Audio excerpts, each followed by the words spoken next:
उत्तर प्रदेश के बस्ती जिले में तीसरी बार आयोजित होने जा रहे सांसद खेल महाकुंभ का शुभारंभ करने भाजपा के राष्ट्रीय अध्यक्ष जेपी नड्डा और उत्तर प्रदेश के मुख्यमंत्री योगी आदित्यनाथ आज बस्ती पहुंचे, जहां पर उन्होंने 8 दिवसीय सांसद खेल महाकुंभ का शुभारंभ किया, जहां पर उन्होंने कबड्डी के खिलाड़ियों से परिचय प्राप्त किया। जिसके बाद खेल महाकुंभ के उद्घाटन भाषण देने आए जेपी नड्डा ने कांग्रेस के अध्यक्ष राहुल गांधी पर जमकर हमला बोला। साथ ही विपक्ष के सांसदों का भी आड़े हाथों लेते हुए मजाक जिस तरह से कल संसद में उन्होंने बनाया। विपक्षी के सांसदों ने एक संवैधानिक पद पर बैठे हुए उपराष्ट्रपति पर बेहद ही अपमानजनक और भद्दा मजाक उड़ाया है, उसे देश कभी माफ नहीं करेगा।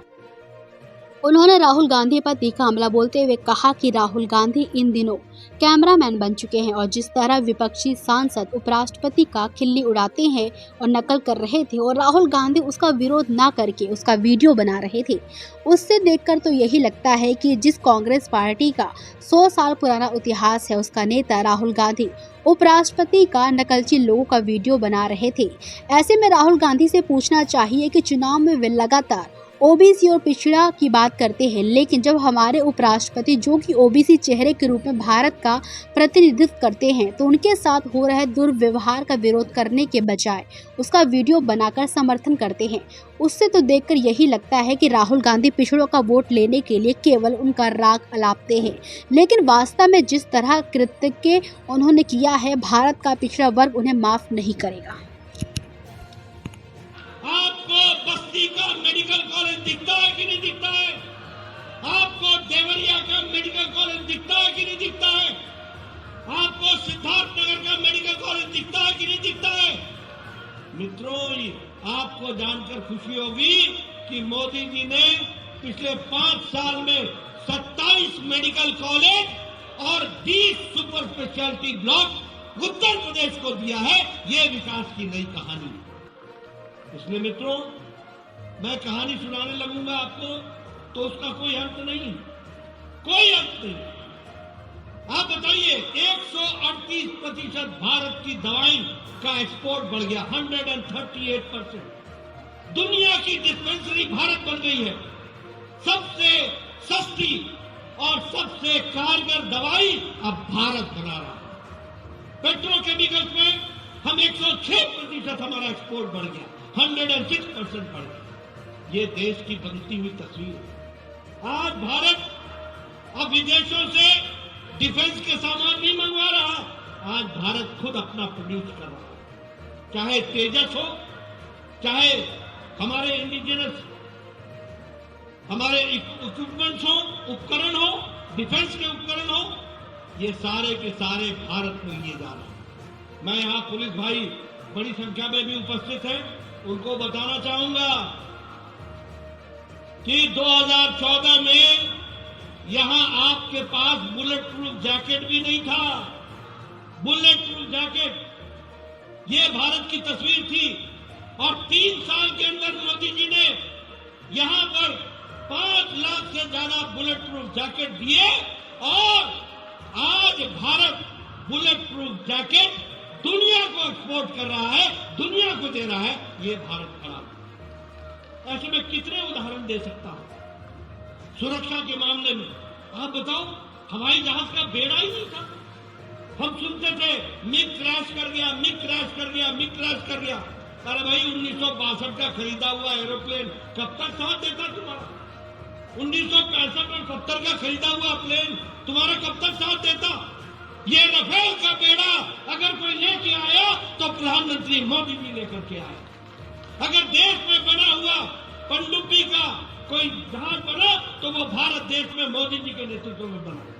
अगर देश में लड़ाकू जहाज बने तो वह भी मोदी जी के नेतृत्व में बने। इसलिए सर्वांगीण विकास का काम, जिसमें हमारे युवा, हमारे नौजवान खिलाड़ी भी आते हैं। मेरी शुभकामनाएं हैं आपको। आप में से लोग आने वाले समय में ओलंपिक का गोल्ड मेडल यहां पे लेकर के आओगे, ऐसा मेरा विश्वास है। इस बात को मैं कहना चाहता हूं। मित्रों, जब मैं अच्छी बातें आपसे कर रहा हूं तो एक दुख भरी बात भी आपसे मैं शेयर करना चाहता हूं।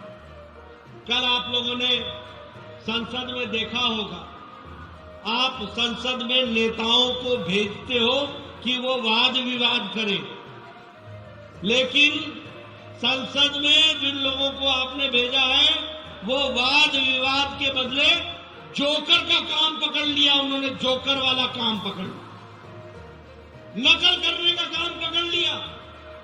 आपने देखा होगा कि एक सांसद भारत के उपराष्ट्रपति जो संवैधानिक जगह पर बैठे हैं, संसद के प्रांगण में उनकी नकल की जा रही है, और ये कांग्रेस का नेता राहुल गांधी उसकी वीडियो बना रहा है। ये भी आज हमको देखना था। इंडियन नेशनल कांग्रेस, जिसके बारे में कहते हैं कि 100 साल से ज्यादा का इतिहास है, उसका नेता एक नकलची की उसकी वीडियो बनाए, और वो उपराष्ट्रपति कौन है? भारत के संवैधानिक पोस्ट पर बैठे हुए हमारे धनखड़ जी, वो किसान पुत्र हैं, वो पिछड़ों के नेता हैं, वो पिछड़ों के प्रतिनिधि के रूप में हैं, वो जाट पुत्र हैं। अब राहुल गांधी को ऐसे समय पर ओबीसी की याद नहीं आती। वैसे ओबीसी का राग लाते हैं, ओबीसी पिछड़ा पिछड़ा पिछड़ा।